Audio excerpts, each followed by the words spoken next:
Let's share our screen. Okay. All right. Is this working? Lecture 9, SI425? Yes. Yes, ma'am. Yes? Okay, excellent. All right. Okay, so last time we ended our time by we had a small discussion on sequences, right? So we defined what is that we mean by a sequence, and we also talked about convergence of a sequence. Yeah, so we continue with the same theme. So let's recall. Yeah, so this is recall from last time. So as before, given a metric space X, D is the distance function. Metric space, we define what is the meaning of a statement that a sequence xn converges to a certain point in the metric space xt. Yeah, so then a sequence, this was the notation, sequence xn in X converges to some point, let's call it x naught, if the following happens. Yeah? If corresponding to every positive epsilon, I am able to demonstrate existence of a natural number, I am writing it as capital N, such that the distance between xn and the point x naught is no bigger than this fixed positive epsilon after the stage capital N determined by this positive integer capital N. Yeah. Yeah, is that okay? So this is saying this is what we talked about last time. Is that okay? Shall I take it as a Yes, ma'am. yes? Yes? Okay. All right. Yes. So saying it in one more, sort of in a different language, this is exactly saying that for each epsilon positive, so for each epsilon neighborhood, so which neighborhood I am talking about? I am talking about a neighborhood with respect to the distance function d around the point x naught of radius epsilon. Yeah. So this is a neighborhood of which point? This is a neighborhood of a point x naught, right? See, saying that the distance between xn and x naught is strictly less than epsilon is exactly saying that all the points xn of the sequence are, so let me sort of unwind this. So what am I saying here? I'm trying to say what is the meaning of this statement. Yeah, this is exactly saying that points of the form xn lie in this open ball around the point x naught of radius epsilon whenever little n is at least as large as capital N. Right? This is exactly saying this. Correct? So all I'm trying to say that, so this is saying that if you look at this epsilon neighborhood of the point x naught, all points of the sequence xn except the first n minus 1 points are contained in this open ball. Yeah, and this is true for each positive epsilon. Yeah, so this capital N may change depend on the epsilon, but nevertheless this holds. So for each epsilon neighborhood of the ball, so this is, one writes it in the following manner, saying that the sequence xn converges to x naught is demanding that all but finitely many terms,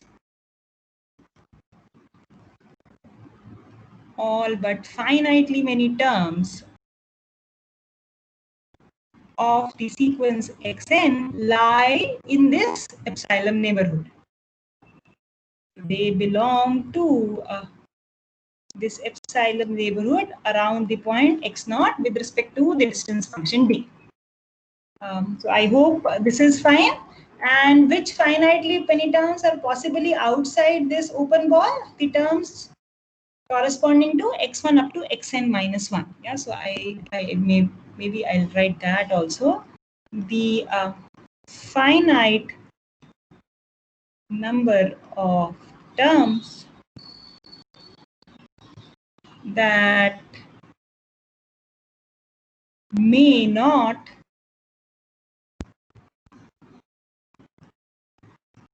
belong to this epsilon neighborhood are the terms x1, x2, all the way up till xn minus 1. Yeah, which this capital N is this same as the one in the sequence, definition of the sequence. Is this okay with everybody present here? Well, Yeah. Yes. All right, excellent. So let me demand. So there's another convention that I would like to talk about, if this is all okay. So far, what is that we have discussed? Given a sequence of points in a metric space, when do we say a sequence converges? If provided something happens, right? So we saw an example to say that example of a convergent sequence last time. Yeah, we will see some more, but before that, I'd like to make a convention. So what if the sequence is not convergent? So if the sequence xn is not convergent, then the convention is to say that the sequence is divergent.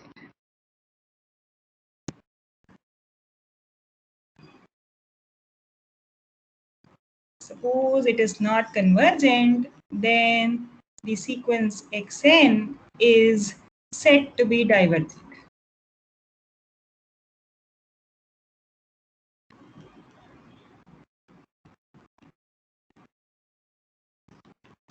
All right, excellent. So let's see some examples. Yeah. All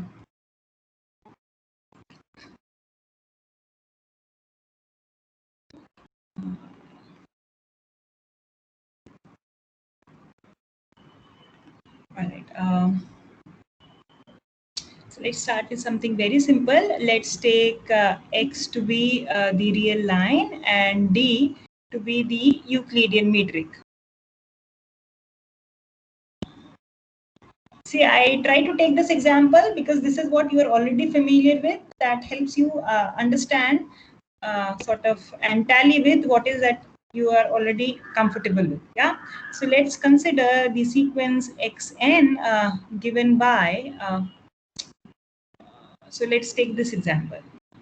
The reciprocal of n square plus n plus 1. Yeah, so for each natural number little n, xn is determined by 1 upon n square plus n plus 1. And we are to investigate if the sequence converges. If yes, then to what point does it converge, and sort of substantiate your claim. Okay. So what do you think? Do you think this sequence, this particular example converges? Yes. Yes. So you have to make a good guess. Then what should be a candidate for the point x0 in this example? Sorry? 1. Okay, so let's see 1. Okay. So let me write down a couple of terms and let's see if one looks like a good guess. Yeah. So if x1, what will it come out to be? It will be 1 plus 1 plus 1. Yeah, it is 1 by 3, correct? And what is x2? So x2 is 4 plus 2 plus 1. What is it? 1 by 7. So x3, this will sort of make Ma'am, 0 should 0. be. Yeah, so another candidate is 0. Yeah, so let's see. So the suggestion is, suggestion. Yeah.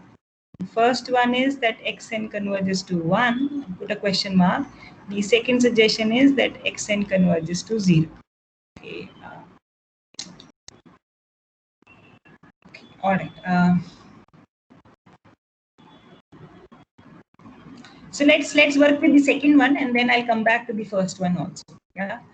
So if the second claim is true, then let's consider the following thing. Yeah. Let's consider xn minus 0. Yeah. So which is what is that? By definition, it is the following thing, right? Minus 0. Okay.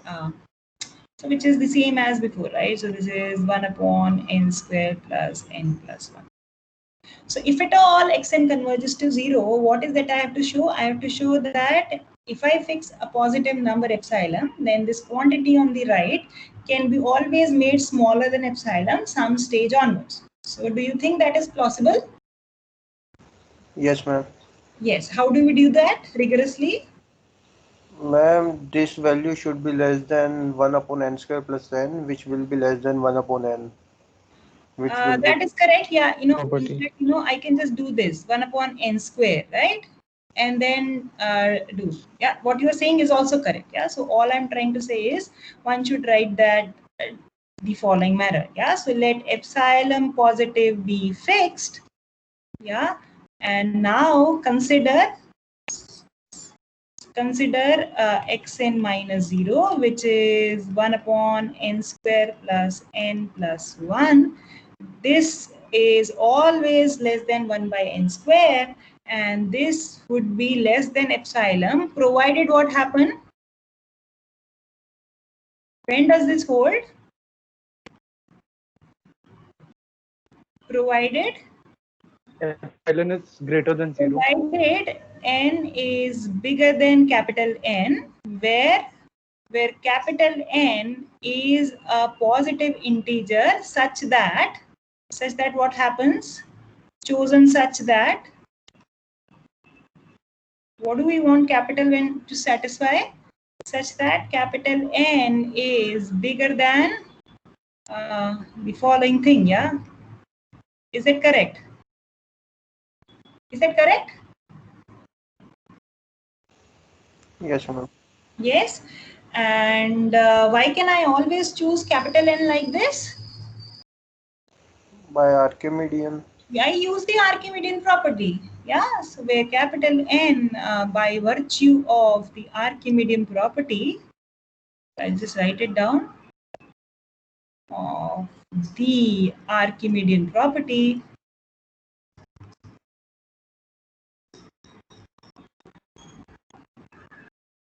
is chosen such that this happens.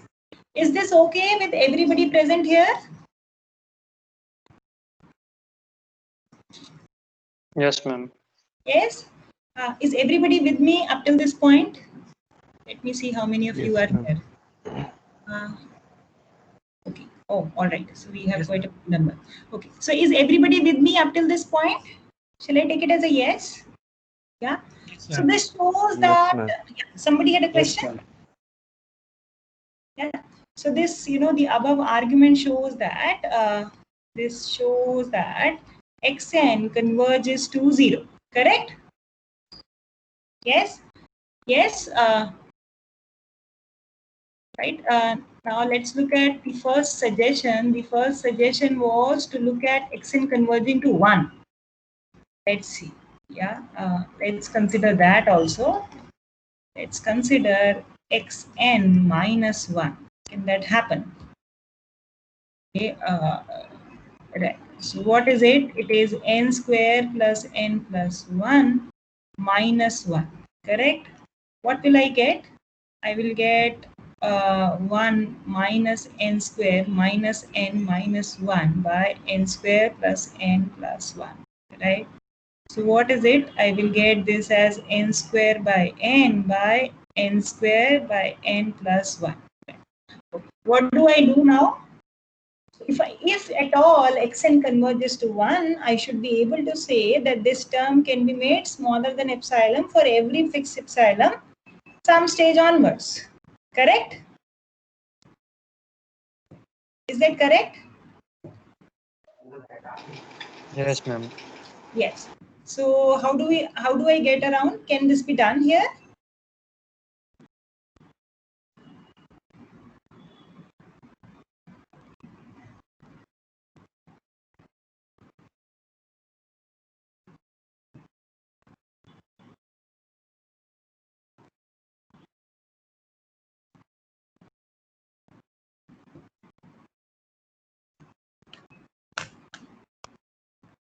Yeah. Suggestions. Can this be done here in this example?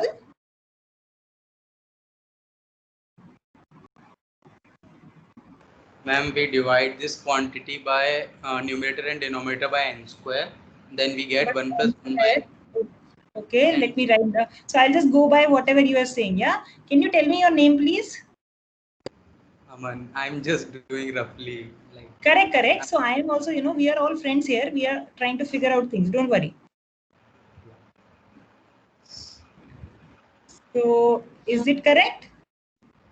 Yes, ma'am. Okay. So can Yes. do it as n tends to infinity. This value will be tending to 1, and which cannot be less than epsilon. That means it cannot be less than for each epsilon. Correct. See, you are on the right track, but I need a rigorous proof. Yeah, you are on the right track. Your idea is correct. I need a rigorous proof to this. So I want you to tell me. So your idea is that this cannot hold true. Yeah, xn cannot converge to 1. Yeah, I got that point. All I want you to say is, so let's sort of, where is this stemming from? Yeah, so sort of where do we go next is the question. Yeah. So the question I have in mind is this. So we know that if xn converges to a point x naught, then something happens. Yeah. So what is the meaning of the following statement?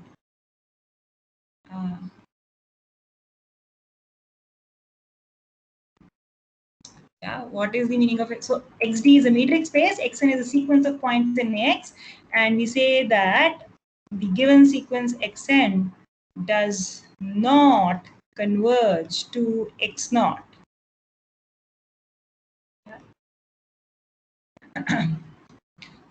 Right? So if xn converges to x naught, it means that by definition, to each positive epsilon, there is a corresponding integer capital N such that all points of the sequence xn lie in this epsilon neighborhood of the point x naught beyond the stage capital N, right? So if xn does not converge to x naught, we have to negate this statement, yeah, which means that there must exist an epsilon naught such that for every capital N,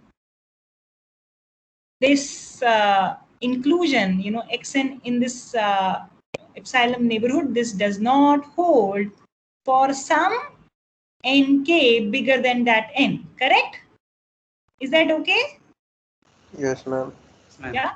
So this is what I want you to do here in this example. So I want you to demonstrate to me an epsilon naught such that the rest of thing fails in this example.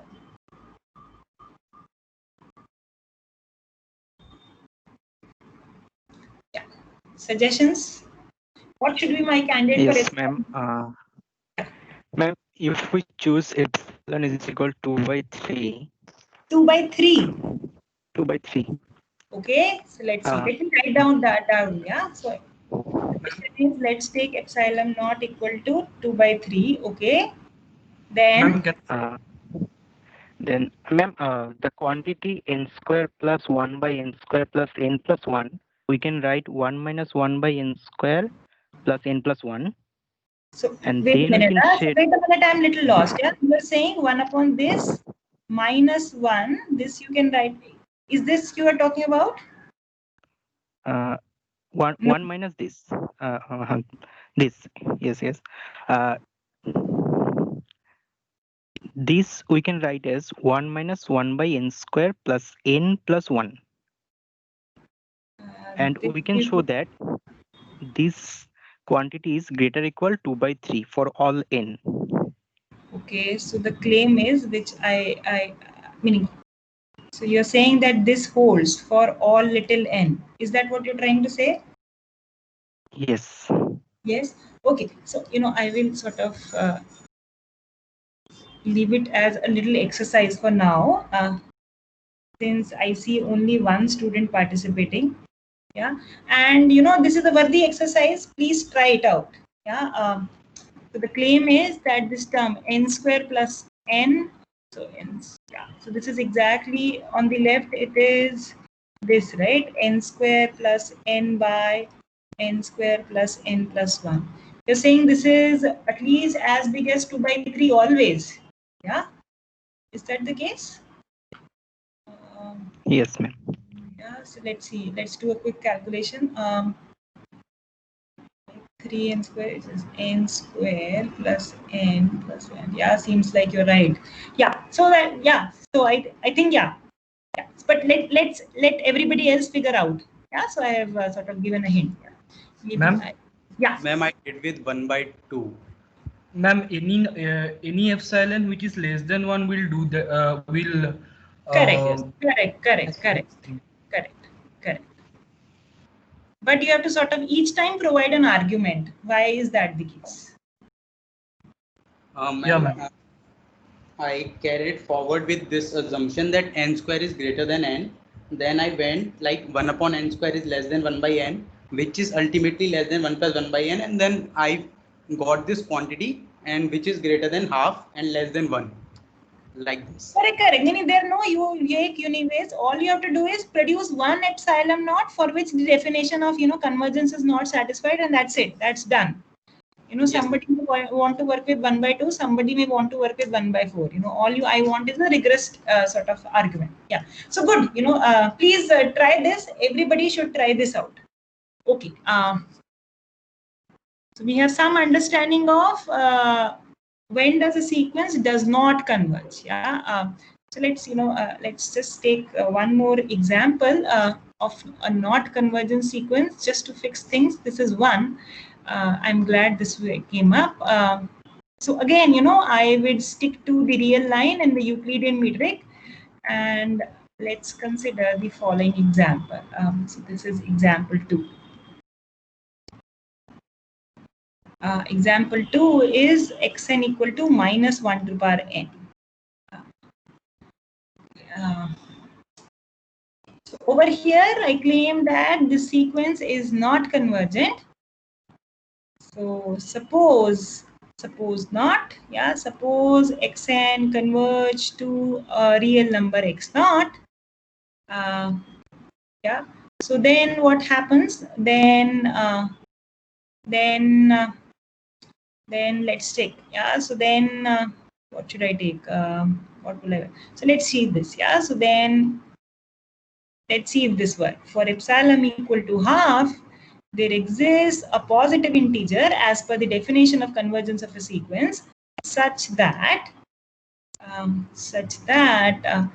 xn, which is minus 1 to the power n minus x naught, is strictly less than half whenever little n is as big as, at least bigger than capital N. Now, terms of the sequence change depending on, so these are given as minus 1 to the power n. Yeah, depending on whether little n is even and odd, the terms of the sequence change, right? So we need to take that in account. In particular, this means the following thing. Yeah, so let's sort of, so in particular, minus 1 to the power 2n. Yeah, all I am doing is I am picking a little n which satisfies that little n is bigger than capital N. Yeah, 2n is one of those. So this satisfies this, and so 2n is even, and let me pick something odd. So this is 2n plus 1 satisfies this, right? Okay. Now what do I do? So let's look at this. So let's look at the following thing. So I want to arrive at a contradiction at some point. Yeah? So let's consider minus 1 to the power 2n minus 1 to the power 2n plus 1. So what is this? This is, so 2n is even and 2n plus 1 is odd. So this is, one can evaluate it. This is 2, correct? Yeah. We write it on the left hand side and apply the triangle inequality to this. Yeah. So I will write it as this, introduce x naught because I want to use the inequalities that I have above, minus 1 to power 2n plus 1, correct? Now each of them is strictly less than half by choice. Yeah, this is half plus half, so which is equal to 1. Now 2 is strictly less than 1, so this is a contradiction.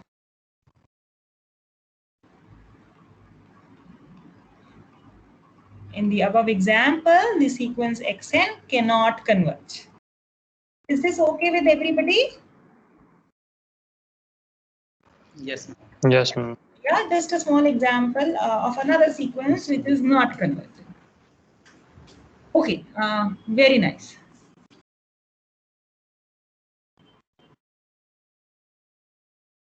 All right. So with this, let's go back a little bit to the definition. Where is it? Okay. All right.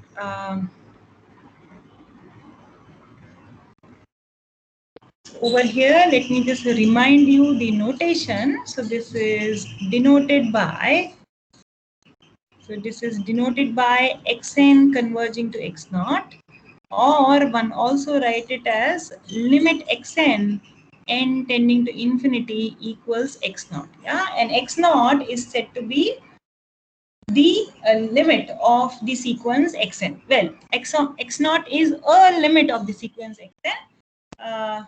The next thing exactly says whether we should be.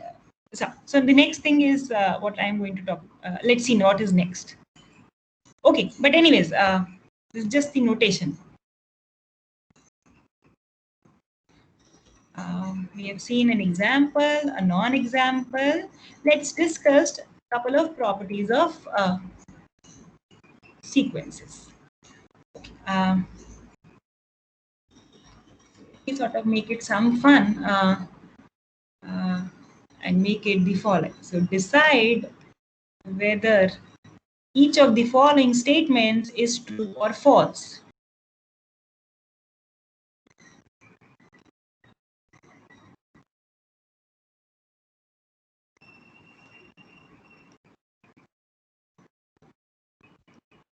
Yeah, and of course, you have to give a justification. If you say true, you have to give a proof. If you say false, then you have to provide a counterexample to justify your statement.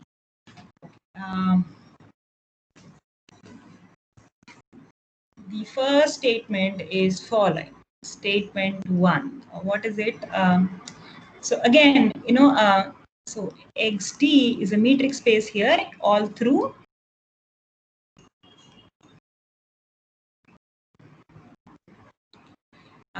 And suppose that xn is a sequence of points in this metric space xd. Yeah. Suppose that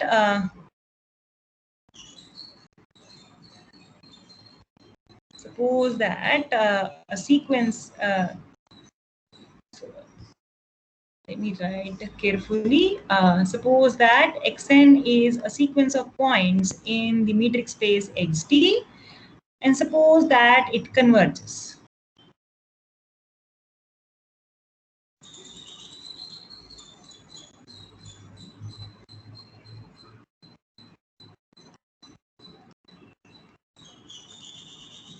Such that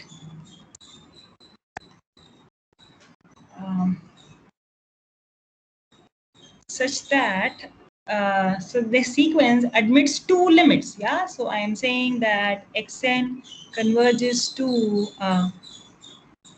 so x prime, and xn converges to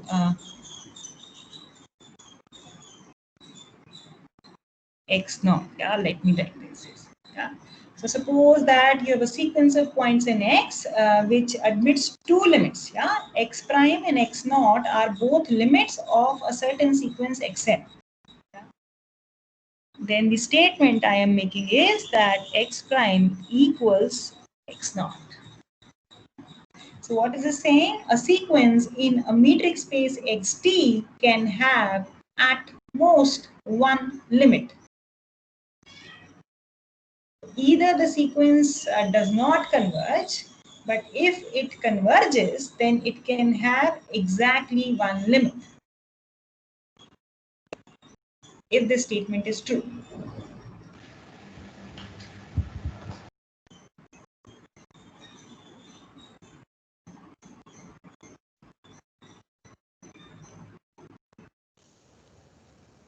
I think it's true, but I don't know how to prove.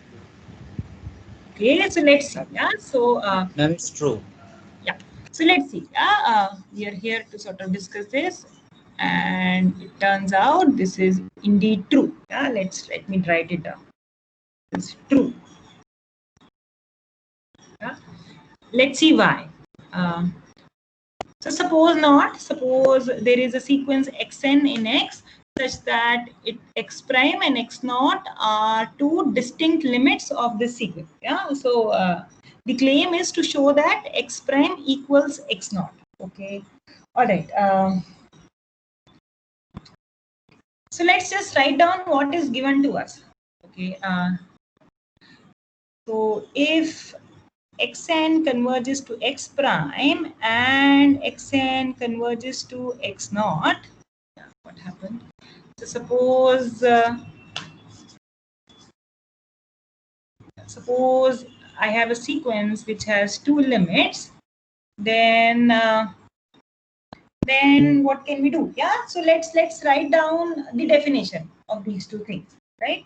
Then for each fixed epsilon positive, right? For each fixed positive number epsilon, there must exist positive integers n1 and n2 such that the following is true. Yeah, there exist positive integers n1 and n2 such that what happens? That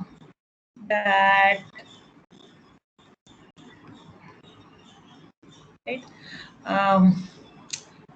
See, points of the sequence xn are in the epsilon neighborhood of x prime whenever little n is bigger than n1, and points of the sequence xn are in epsilon neighborhood of the point x naught whenever n is bigger than, sorry, this is n2. Is this okay? All I've written is just the definition.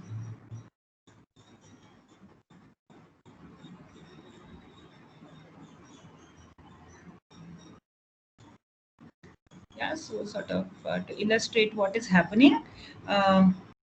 So the assumption, say on the number line, this is just an illustration. This need not be a real line. This is just an illustration. Yeah. So this is an epsilon interval around x naught, and this is an epsilon interval around, this is x prime minus epsilon.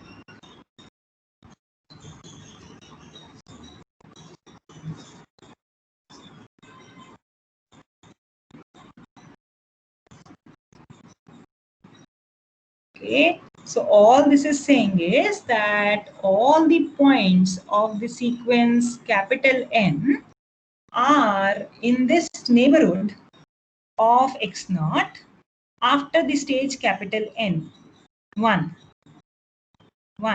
and all the points of the sequence xn are in this interval around x prime after the stage capital N2. Is that correct? Is everybody with me up till this point? Yes, ma'am. Yes, this is just the definition, right? Okay. This is true for every epsilon positive. In particular, I can do this for epsilon by 2. Now, what do I want to say? I want to say my goal is to show that x prime equals x naught. Yeah. So how do I show that? I will show that the distance between x prime and x naught is 0. Right? And by the definition of the metric space, this can happen if and only if the two are equal. Right? So I will consider this and try to show that the distance is 0. Is that correct? Does it seem like a good idea? Yes. Now I want to sort of get hold of this quantity, right? And what I know is something about this. Yeah. So I will invoke the triangle inequality, right? So I will say that this is at most this plus this. Yeah. This is just the triangle inequality. So the distance between x prime and x naught is so little n is fixed here. For some little n fixed is smaller than the distance between x prime and xn and the distance between xn and x naught. Now, what is that I want to do? I want to apply the above two inequalities here, right? So let me call this statement 1 and let me call this statement 2. Yeah, I want to apply the above two inequalities here. But the thing is that, so over here, little n can be in the last inequality that I have written, the bottommost inequality on this page, little n is any arbitrary natural number. Yeah, in the inequality 1, it is little n has to be at least bigger than capital N1, and in the inequality 2, little n has to be bigger than N2, right?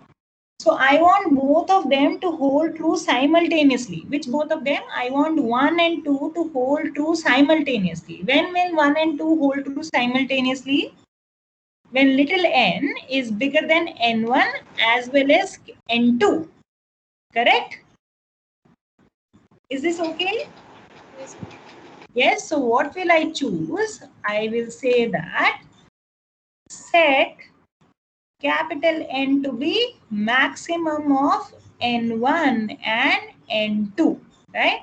So, if little n is bigger than capital N, mind you, capital N is the maximum of N1 and N2. So, if little n is bigger than capital N, then little n is bigger than N1 and little n is bigger than N2, which means that 1 and 2 will be both holding true whenever little n is bigger than capital N. Is that true? Yeah. So if little n is, so rather than writing if, let me write for. Yeah. So for little n bigger than capital N,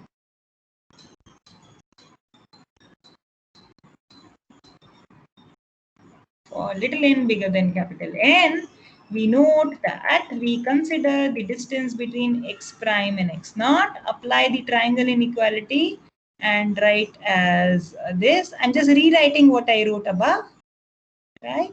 And then appealing to inequalities 1 and 2, I say that this is less than, so I should sort of have a strict inequality here.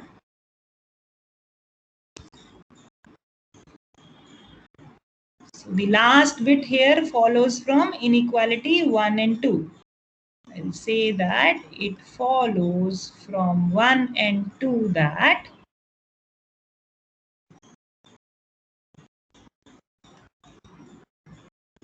is less than epsilon, right? So let's see. Is this okay with everybody present here? So what is that I have shown? For each positive epsilon, the distance between x prime and x naught is strictly less than epsilon. And since epsilon is arbitrarily chosen, we conclude that the distance between x prime and x naught is 0.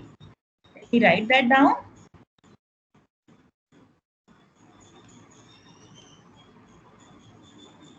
So this was arbitrarily chosen.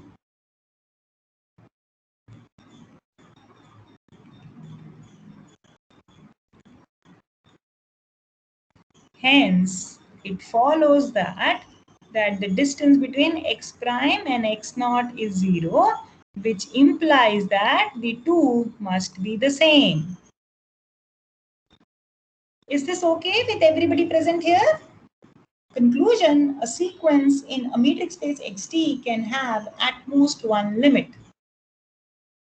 Let me write that down, conclusion in words. Ma'am? Yeah, tell me. Ma'am, can we prove this by the convergent that if x naught is the convergent point, then the neighborhood of x naught must have infinite points and the rest will have, I mean, finite points. But x dash is also the See, it doesn't say that the rest will have finite points. It only says that neighborhood of x naught has infinitely many points. That's all. It doesn't say the other thing. okay, ma'am. Yeah, the other way, it doesn't say anything about that. Okay, ma'am. A sequence X, so all I wanted to say is a sequence in XT can have, in a metric space, can have but there is no sort of, this is not a unique proof, it's just one proof. At most one limit. Is this okay with everybody present here?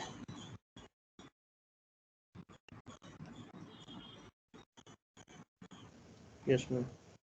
Yeah, so this is a true statement, and why is the reason is below. So do I take it as a yes with everybody present here? Ma'am, why do we say that it has at most one limit and not a unique limit? No, it may not converge at all, you know.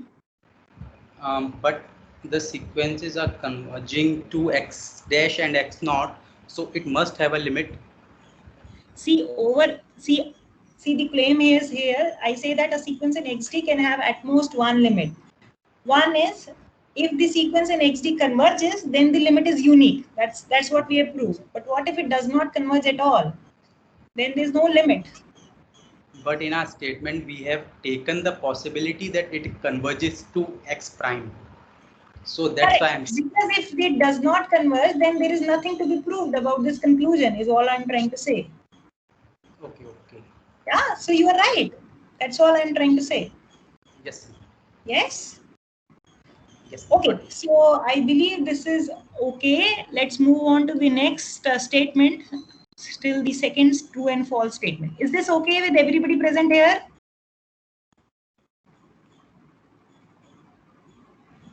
Yes, ma'am. Yes. Okay.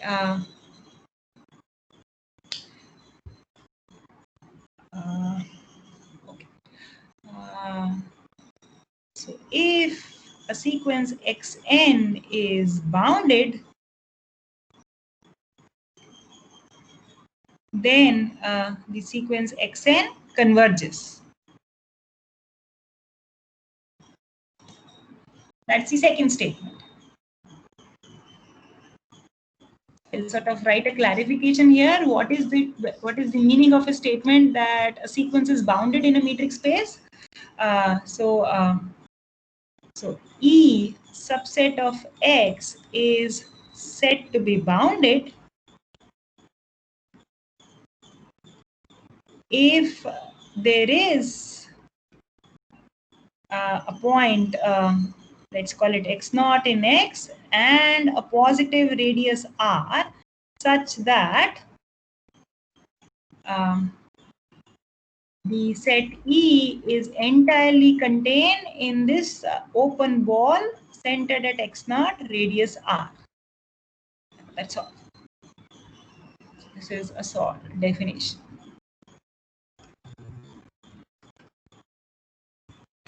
So what is it saying? So suppose this is my set E, something in E, in a metric space XT. When do we say E is bounded? We say that E is bounded. So if you have worked out in R2, so I'm drawing a picture here in R2, then you can find a point x naught and a large radius R, such that if I draw this ball here, this is in red, then the entire set E is contained in this. Yeah? Or if you take the real line, then this is saying that if x naught, so what it say? So it is saying that so on the real line, let's say my set E is something like this. Yeah, so something like this. Then I choose some point x naught like this, and then, you know, let's say r would be this.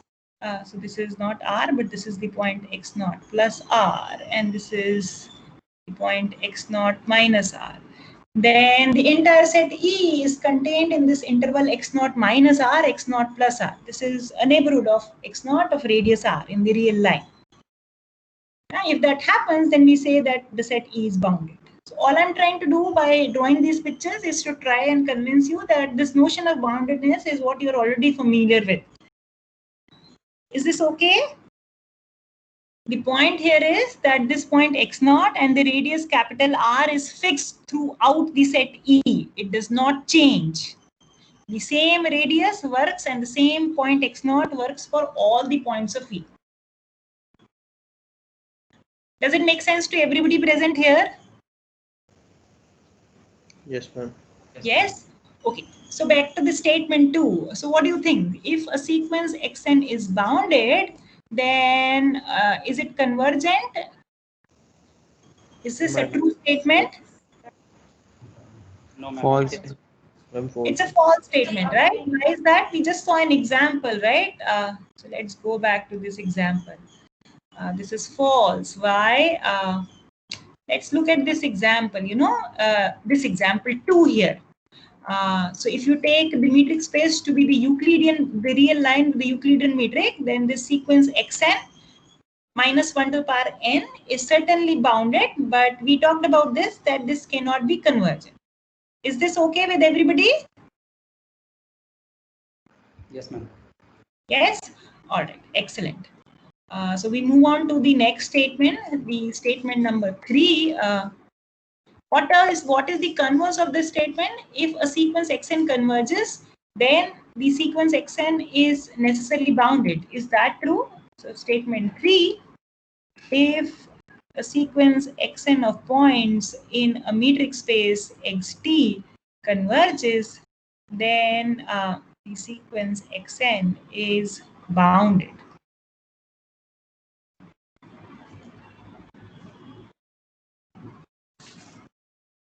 So what do you think of this statement? Why did I put a question mark here?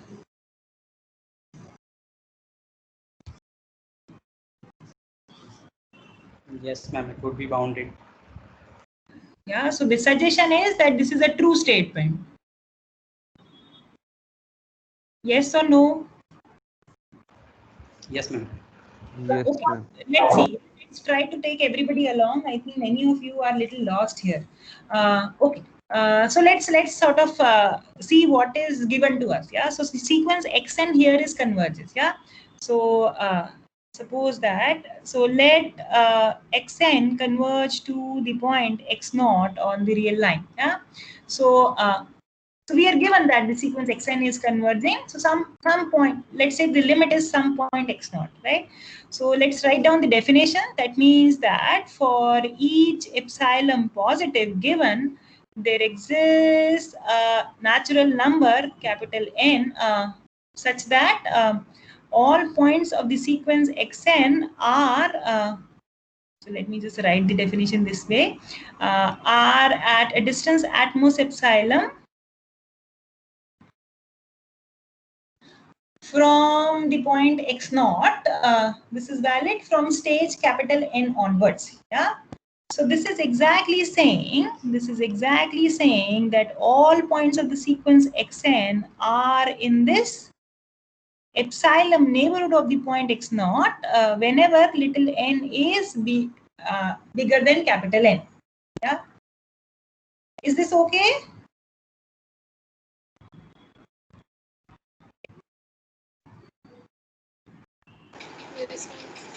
Yes, ma'am. Put it again. Yeah.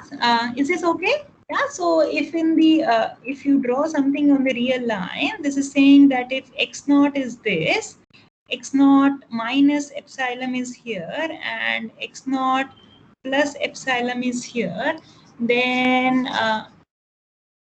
it is saying that all points starting from xn plus 1, and all the way they are all here in this interval around the point x naught. Yeah.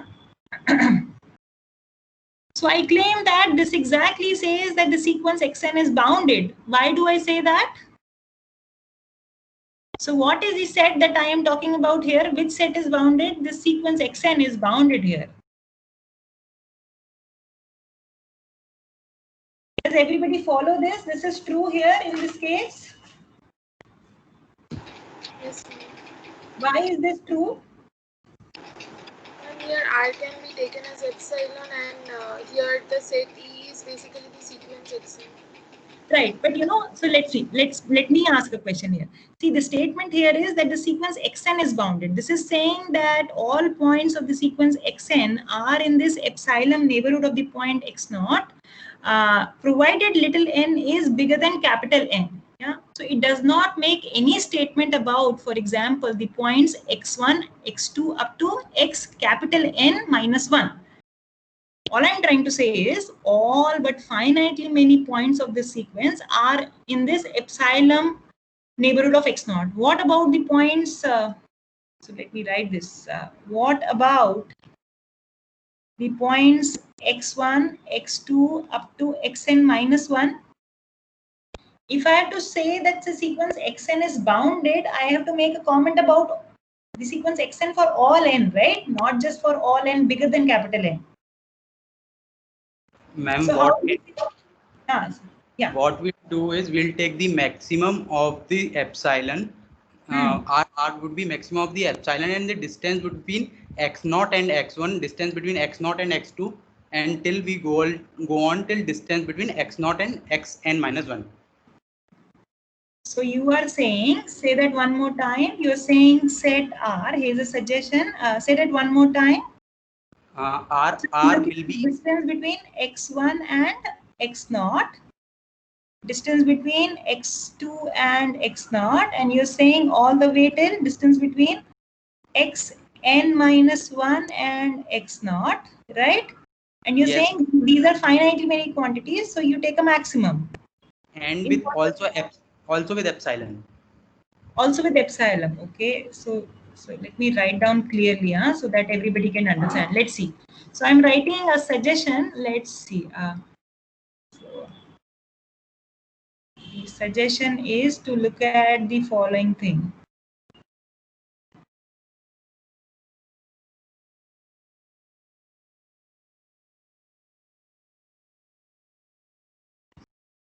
So the suggestion is you look at these finitely many points, take the distance of each of them with the point x naught. So xn minus 1 x naught, yeah, and look at epsilon. Yeah, so these are all finitely many quantities. Take the maximum is realized, and take that as R. And you claim that, so the claim is that all points of the sequence xn are contained in this neighborhood around the point R. This is true for all n. Yeah, so is that the case? I don't know. Is that the case? Yes, ma'am, and also epsilon is not necessary because obviously the point should be outside the interval. Anyways, let's. So does everybody agree with this? Why is epsilon not necessary here? Wait a minute. Because in the epsilon neighborhood there would be infinitely many points, and the points x0 to xn minus 1 would be outside that interval. Correct. That's why. But also they could be anywhere, so we are not commenting. Also, for our comfortability, we can also take the epsilon. It is, yeah, we'll take it.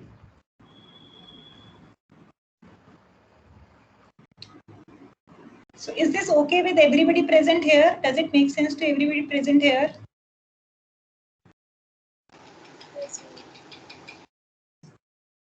Yes, ma'am. The question I am asking is this inclusion all right with everybody? Yes, ma'am. Yes, ma'am. Is that okay? Yes, ma'am. Sure. Okay. You know, I'll leave it as a little sort of exercise to check if this is true. So I'll say check,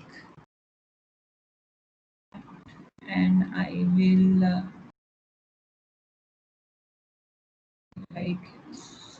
idea. Yeah. So the suggestion is that this statement is true. Yeah, this is a true statement, and the reason is idea of the reason is below. Okay. Okay, so I will let you figure it out. Is every student with me up till this point? Is there even one student who is lost?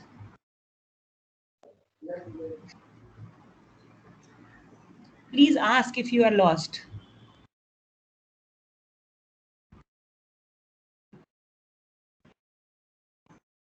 Ma'am, I have a query. Tell me. Epsilon should be included because the end tail can also contain the points in the neighborhood also. So epsilon is necessary or not? I'm confused. Epsilon is necessary. We can't leave that out. Yes, ma'am. Okay. Got it. Yeah. Right. Otherwise, how do we account for these points? Yeah, that's important. Okay. So, you know, I will put a question mark here. Is this also correct? Yeah. So please think about this. These three questions. Okay. So I think I'll move on to the next thing if there are no further comments.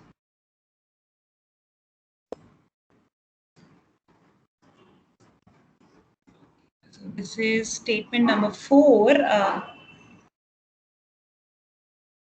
Okay. So these are some things for you to think about. All right. If the sequence xn converges to, let's say, a point x0, then x0 is a limit point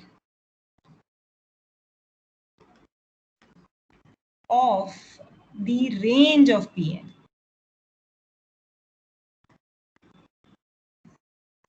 Sorry, range of xn.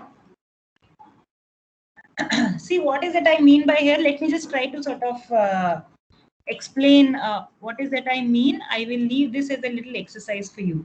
I'll just tell you the meaning. So, for example, you know,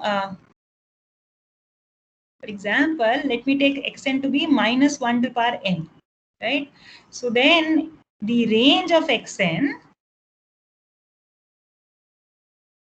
so you are looking at it not as a function from, so what is a sequence? Remember, a sequence is a function from the set of natural numbers into the set x. In this case, we set R of real numbers.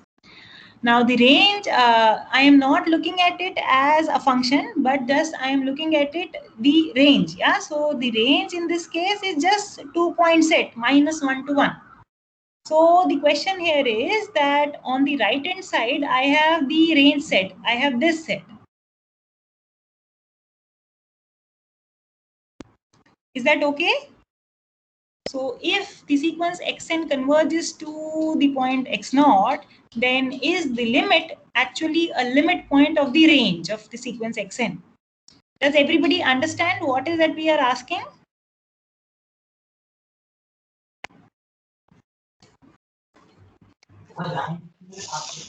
Yes, ma'am. Yes, to sort of maybe comprehend it.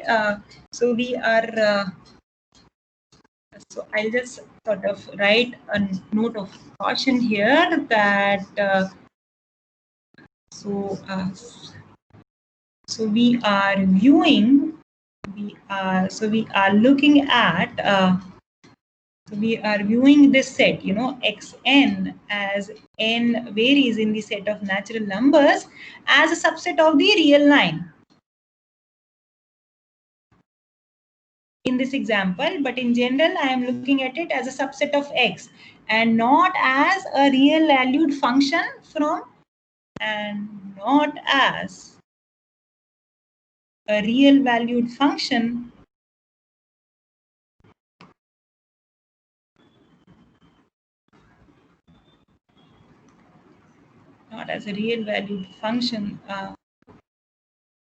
from n to x. Is that okay? Does everybody follow this? What am I saying here? When you are talking about the range of the sequence xn, you are not looking at it as a function from the set of natural numbers into x, but rather you are looking at it as a subset of x. Is that okay? Only if you understand the question, you will be able to sort of explore it, whether it is true and false and things like that. Does everybody follow this? Yes, ma'am. Is that a resounding yes with everybody here? Yes, ma'am. Yeah. Okay. All right. So in that Yes, case, I ma'am. leave this as an exercise. Excellent. All right. I'll also ask the converse statement, and I'll also leave that as an exercise. Any amount of solving these problems here with me will not help unless and until you write them down on a piece of paper, which you sort of, once in lifetime, you have to do it for yourself. So that's the reason I am leaving them as exercise. So if x naught is a limit point of E, which is a subset of x, then there exists a sequence xn in E such that xn converges to x naught. Yeah. So this is sort of the converse statement to problem 4. So if x naught is, so suppose E is a subset of x is a metric space, and E has a limit point in x, let's call it x naught, then the claim is, it's a true or false statement, it's not a claim. So the question is, does there necessarily exist a sequence xn in E converging to the point x naught?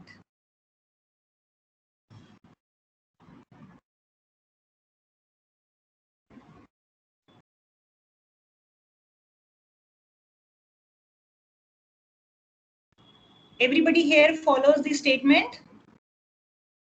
Yes, ma'am. Yes, ma'am. So I will sort of give you one more exercise, and which sort of puts all of this together. Please do try them. Please don't leave them here. Maybe I'll also include them as in the assignments sheet.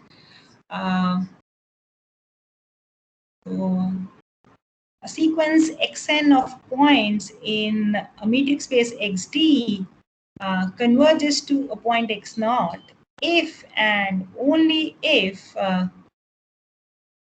every neighborhood of x naught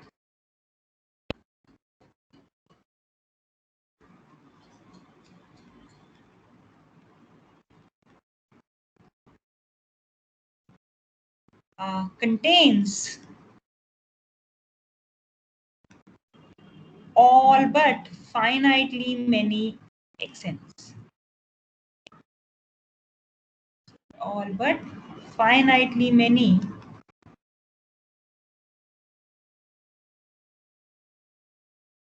terms of the sequence xn.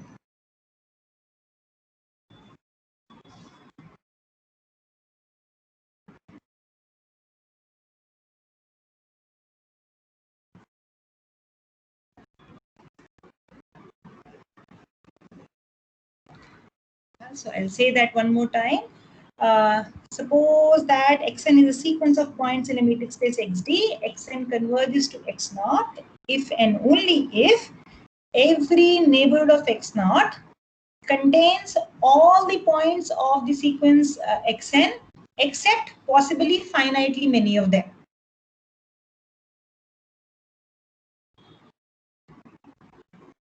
Okay. So what are you required to do? You have to first determine whether this statement is true or false. If it is true, you have to write down a proof. If it is false, you have to provide us a counterexample.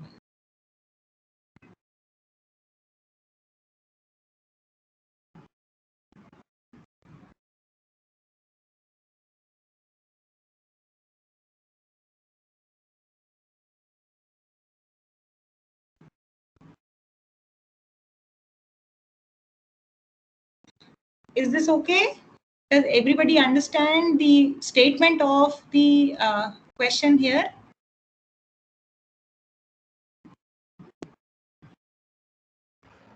Any doubts, please ask.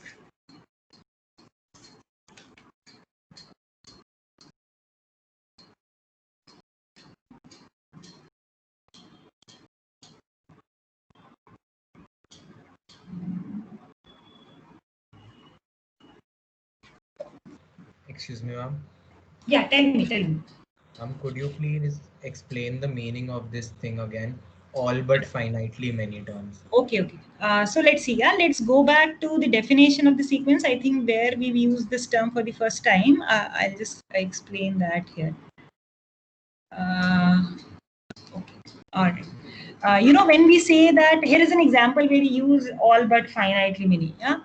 So when we say that xn converges to x, then it means that for each positive epsilon, there is a corresponding positive integer capital M, possibly depending on epsilon, such that all points of the sequence xn are in the epsilon neighborhood of the point x naught whenever little n is bigger than capital N. Is that correct? Over here. Is that correct? Yes, ma'am. Yeah, so let's note down what is written in the red ink. That's what I said. Xn belongs to this epsilon neighborhood of the point x naught whenever little n is bigger than capital N. So all points, x capital N, x capital N plus 1, so on, all points of the sequence. So let me write that down.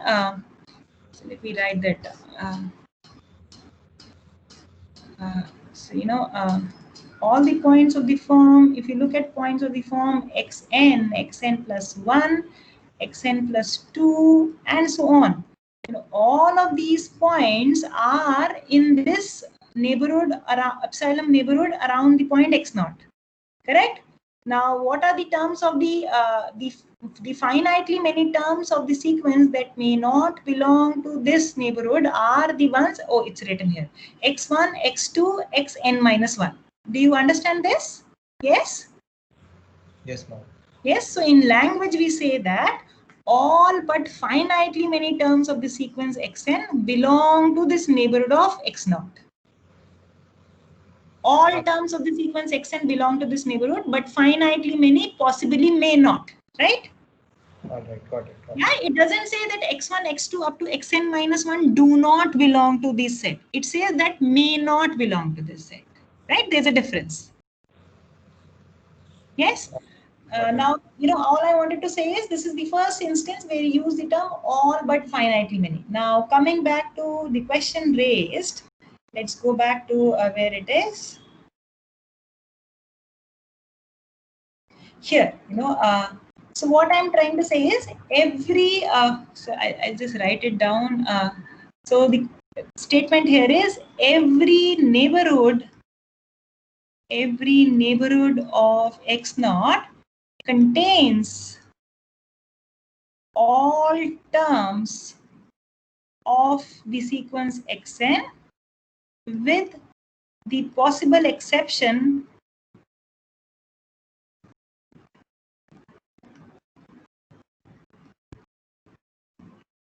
of finitely many terms of xn, of only finitely many terms of the sequence xn. Okay. So every neighborhood of x naught contains all the points of xn, but at most finitely many points may not be in this particular neighborhood.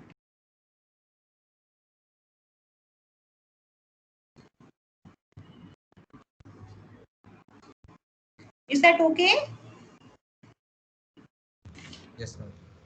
Yes.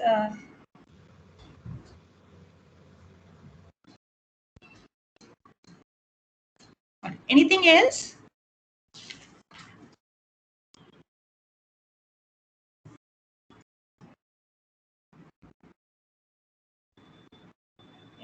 Since this question was raised, I think there is also a good opportunity for me to clarify the following thing. Yeah, this is a clarification. Um, See, it's important to realize that the convergence of a sequence xn, let's go back to the definition, depends only on the ultimate behavior of the sequence. Yeah, what do I mean by that?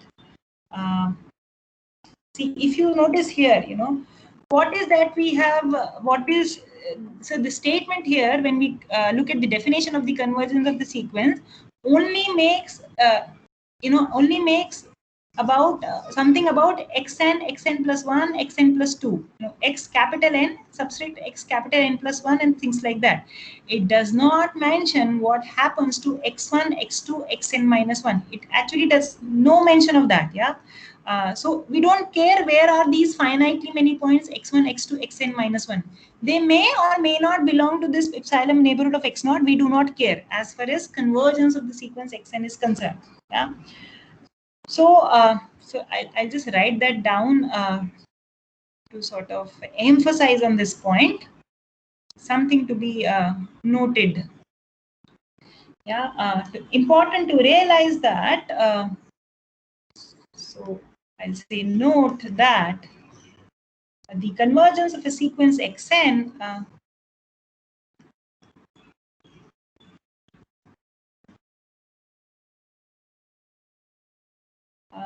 depends only on the ultimate behavior of the terms. Yeah. So I illustrate what do I mean by that.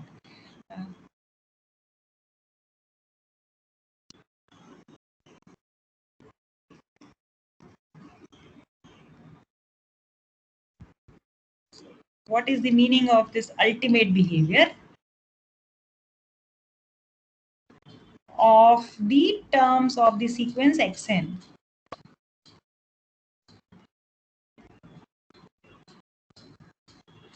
Okay.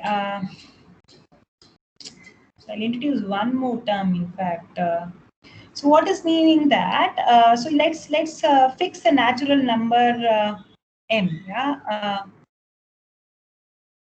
Let me write it down sort of in a state of a proposition. Yeah. So let me write it down just for the sake of clarity. Yeah. So let xn be a sequence in a metric space xt. Let's fix some index little m in n, right?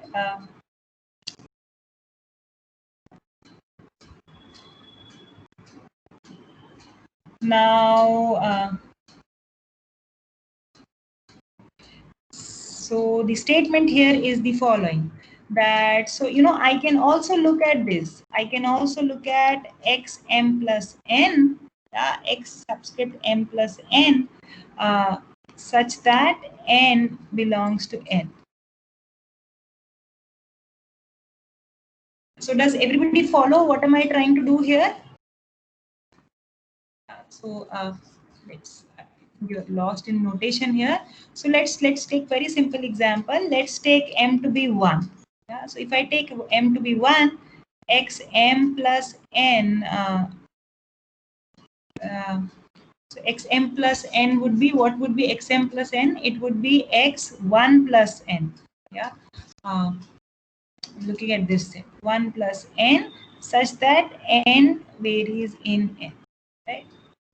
So what is it? So the terms of this new sequence would be x2, x3, x4, right? So all we have done is left out the term x1, correct? Yeah. So let's take m to be, for example, 10. Then I'm looking at x10 plus n in n, right? So this means that I am looking at terms like x11, x12, and so on. I am not bothered about the terms x1 up to x10.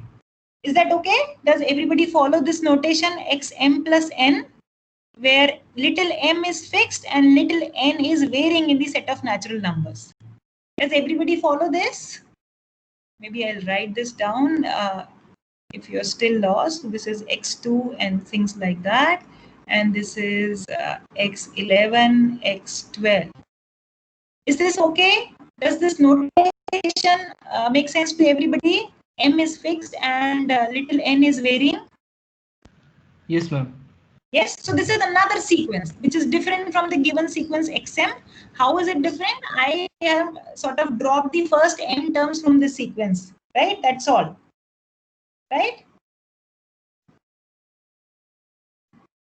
Yeah. So the statement I am trying to make is, I am trying to make the following statement. I say that the convergence of the sequence xn depends only on the ultimate behavior of the sequence. I am trying to say that you fix little m in the set of natural numbers. Yeah. And I first drop the first m terms of the sequence. Yeah. So over here, in this example where little m is 1, I have dropped the first term of the sequence xn. In this example, m equal to 10, I have dropped the first 10 terms of the sequence xn.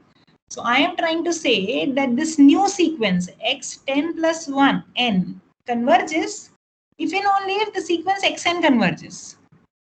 Now, so all I'm trying to say is the convergence of the sequence xn is independent of the term behavior of the term x1, x2 up to x10. The convergence of the sequence xn is independent of the behavior of finitely many terms of the sequence. So all I'm trying to say is, if you fix a natural number little m and drop the first term m terms of the sequence, then the resulting sequence converges if and only if the original sequence converges, and the limits are the same. So let me write down this proposition again. So fix little m in n, and where is my mouse? Yeah, so sorry. So you fix little m in n,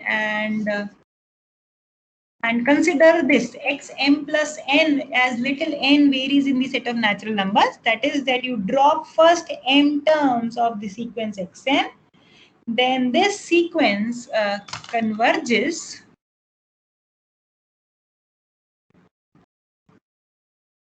if and only if the sequence xn such that n varies, this converges, and the limits are the same.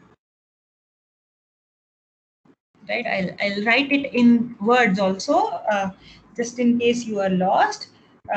For m in the set of natural numbers fixed, if we drop, so by considering xm plus n, what am I doing? I am dropping the first m terms of the sequence.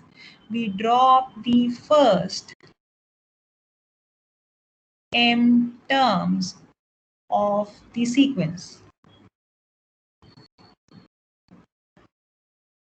The resulting sequence meaning starting from xm plus 1, xm plus 2. So I'll write it down. The resulting sequence xm plus n. Please note here, little m is fixed and little n here is varying. Yeah, converges if and only if the original sequence xn converges.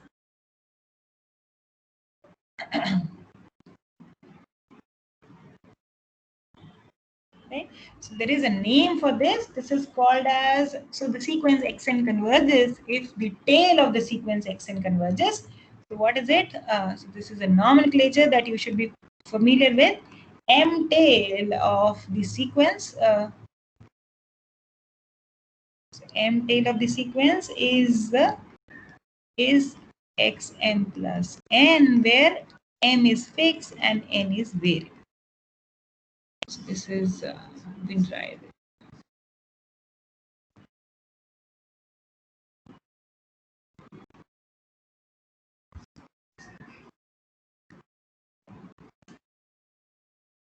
Is this okay? Everybody is able to follow what I am trying to tell you? Is this okay? Any questions, please ask.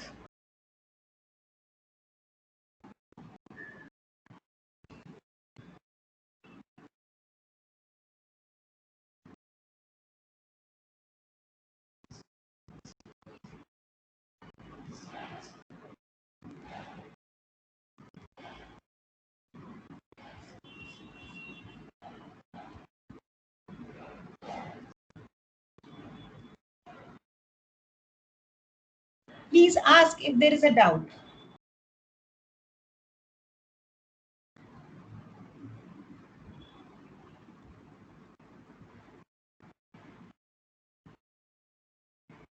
So should I assume this is okay with everybody present here?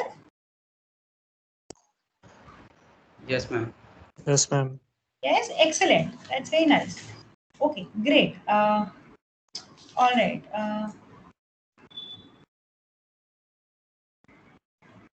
So what have we done? We defined a bounded sequence. We showed that a bounded sequence may not be convergent, but a convergent sequence is necessarily bounded, right? Okay. All right. So the next thing is limit laws. Will be very useful in proving some things. Okay. All right. Maybe I'll just state one of them and we stop for today. The next proposition is the following. So XD is a metric space as before, and let me consider two convergent sequences now. So, let Xn be a sequence of, let me talk about real numbers now, because I am sort of going to do apply some operations here. Yeah, so let's stick to real numbers.